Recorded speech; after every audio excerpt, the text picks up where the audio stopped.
उठलिए जमाने उठलिए जमाने RK studio Delhi.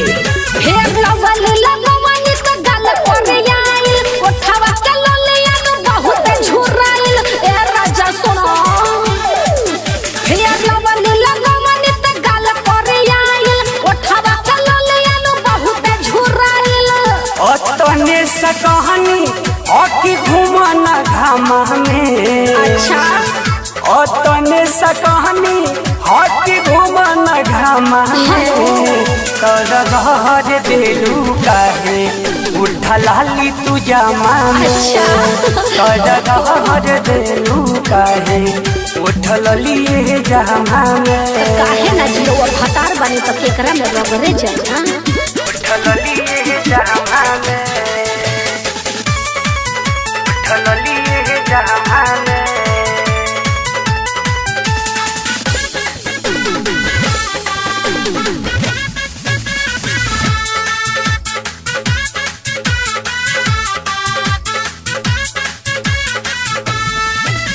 नई कपड़वा के दिहलू तू नासो जवने बजरिया से रही किन लेखा सो। बजरिया से रही किन लेखा सो। कोई नी मजा को हो गइला उदास हो इतना खिसियाई बाई रहे नयास हो।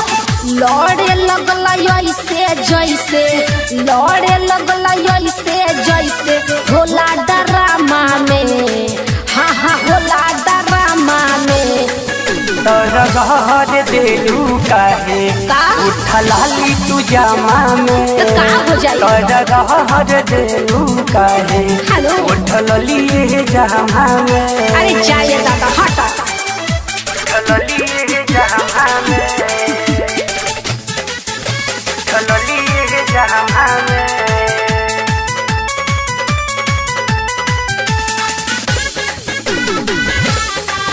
उठलिए जमा में।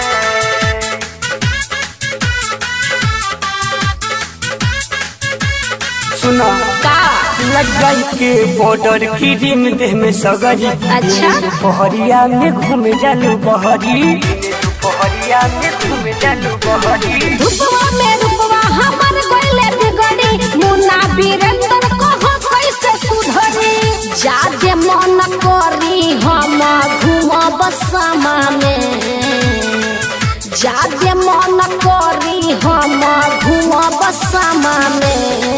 घर देलू काहे उठलाली तू जमा में। तो का हो जाई? घर देलू काहे उठलिए जमा में। अरे का ड्रामा कोइले बानी उठला लिए नु लागल बा चाटली।